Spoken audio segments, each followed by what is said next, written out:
Hello friends, मिर्गी या epilepsy जो एक न्यूरोलॉजिकल डिसऑर्डर है, बहुत सारी गलत धारणाएं या मिथ इनके बारे में हमारे समाज में फैले हुए हैं। आज हम इन्हीं के बारे में बात करेंगे। मिथ है कि मिर्गी एक छुआछूत की बीमारी है। जी नहीं, मिर्गी एक छुआछूत की बीमारी नहीं है। यह छूने से, साथ बैठने से, साथ खाने से, साथ रहने से एक दूसरे को नहीं फैलती। यह एक ब्रेन की बीमारी है जिसमें ब्रेन में बहुत ज़्यादा इलेक्ट्रिकल डिस्चार्ज होने की वजह से बीमारी होती है। मिथ है फिट या दौरा आने पर मरीज को जूता सूंघाना या प्याज सूंघाना चाहिए। ऐसा बिल्कुल भी नहीं है। कभी भी किसी को फिट आता है तो उसको जूता नहीं सूंघाना है, प्याज नहीं सूंघाना है, कुछ भी नहीं सूंघाना है। फिट अपने आप 1 से 2 मिनट में रुक जाता है, अपने आप शांत हो जाता है। ऐसा अगर आप करते हैं, कुछ भी सूंघाते हैं तो कुछ फ़ायदा तो नहीं है, बल्कि मरीज को नुकसान ही हो सकता है। मिथ है कि दौरा आने पर मरीज के मुंह में चम्मच डाल देना चाहिए या पानी पिला देना चाहिए। ऐसा बिल्कुल भी नहीं है। जब भी दौरा आता है तो आपको मुंह में कुछ भी नहीं डालना है और आपको उसको मरीज को करवट लिवा देना है, जिससे अगर मुंह में कुछ है तो कहीं उसके फेफड़ों में ना चला जाए। इसलिए और उसको कुछ भी खिलाना नहीं है जब तक उसको पूरी तरह होश ना आ जाए।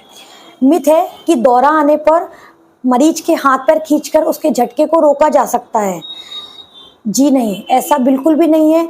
आपको कभी भी अगर किसी को झटका आता है आपके सामने तो आपको उसके हाथ पैर नहीं खींचने हैं। हाथ पैर खींचने से झटका नहीं रुकता। वो दौरा या झटका तो अपने आप ही 2 से 3 मिनट में रुक जाता है। आपको बस आसपास जगह देख लेनी है कि साफ़ सुथरी हो, कोई नुकीला सामान ना हो जिससे उसको चोट लग जाए। हो सके तो उसके कपड़े हल्के कर सकते हैं, उसका शर्ट का कॉलर का बटन खोल सकते हैं जिससे उसको चोट ना लगे। मिथ है कि जब मिर्गी तभी होती है जब मुंह से फेस आता है, झाग आता है और चारों हाथ पर अकड़ते हैं। तो ज़रूरी नहीं है कि हर मिर्गी में मुंह से झाग आए या चारों हाथ पैर ही अकड़े। मिर्गी के अलग अलग टाइप हो सकते हैं। कभी कभी ऐसा भी मिर्गी का झटका हो सकता है कि अकेली आइस ब्लिंक कर रही हो, कभी इंसान एक तरफ सिर्फ देखता रह जाता है, कभी आधा शरीर में भी ऐसा हो सकता है। मिथ है कि मिर्गी सिर्फ बचपन में ही शुरू होती है या सिर्फ बच्चों में ही होती है। जी नहीं, मिर्गी ज़िंदगी में कभी भी शुरू हो सकती है, ज़िंदगी में किसी भी उम्र में। इवन 60 साल के बाद मिर्गी के चांसेस उतने ही होते हैं जितने 10 साल से छोटे बच्चे में होते हैं। तो यह किसी भी उम्र में पहली बार स्टार्ट हो सकती है। मिथ है कि मिर्गी देवी देवता की वजह से होती है या किसी भूत के साये की वजह से हो सकती है, भूत के अंदर आने से हो सकती है। जी नहीं, ऐसा बिल्कुल भी नहीं है। मिर्गी कभी भी किसी भूत की वजह से, किसी आत्मा की वजह से, किसी के करने से, किसी देवी से श्राप की वजह से कभी नहीं होता।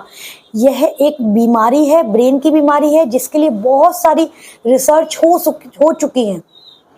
मिथ है कि मिर्गी कभी ठीक नहीं होती। ऐसा नहीं है। 70% केसेस में मिर्गी की दवाओं से मिर्गी के झटके कंट्रोल में आ जाते हैं, मिर्गी ठीक हो जाती है। दवा कुछ साल तक चलती है, कुछ लोगों को लाइफ लॉन्ग भी चल सकती है। बाकी जो रेजिस्टेंट केसेस होते हैं, जो दवाओं पे असर नहीं करते हैं, उनके लिए सर्जरी भी एक ऑप्शन है। मिथ है कि मिर्गी का मरीज सामान्य जिंदगी नहीं जी सकता। ऐसा नहीं है। अगर आपको दवाओं से कंट्रोल हो जाती है मिर्गी तो आप सामान्य जीवन जी सकते हैं। लाइफस्टाइल में कुछ चेंजेस ज़रूरी हैं, लेकिन आप सामान्य ज़िंदगी जी सकते हैं। ज़रूरी नहीं है कि मिर्गी है तो आपका बुद्धि कम हो जाएगा, आप नॉर्मल इंसान की तरह नहीं रह सकते। ऐसा बिल्कुल भी नहीं है। मिथ है कि किसी लेडी को अगर मिर्गी है तो वो प्रेग्नेंट नहीं हो सकती है या फिर उसके बच्चे को भी मिर्गी होगी। ऐसा बिल्कुल भी नहीं है। मिर्गी अगर किसी फीमेल को है तो वो नॉर्मल प्रेग्नेंट हो सकती है। ऑल्दो उसको अपने ट्रीटिंग डॉक्टर से, गायनेकोलॉजिस्ट से कांटेक्ट करना चाहिए, ताकि कुछ मेडिसिन में चेंजेस कर देते हैं जो सेफ होती हैं। और ऐसा नहीं है कि उसके बच्चे को मिर्गी होगी ही, हो सकती है बट चांसेस बहुत कम है। तो मिथ है कि आग और पानी को देखने से मिर्गी के झटके आ जाते हैं।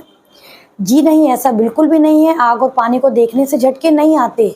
हाँ, आग, पानी, ऊंचाई ऐसी जगहों से दूर रहने को कहा जाता है, क्योंकि अगर झटका किसी भी समय आ सकता है और ऐसी जगह रहने पर दुर्घटना हो सकती है। बाकी इनके पास रहने से झटके के चांसेस नहीं बढ़ते।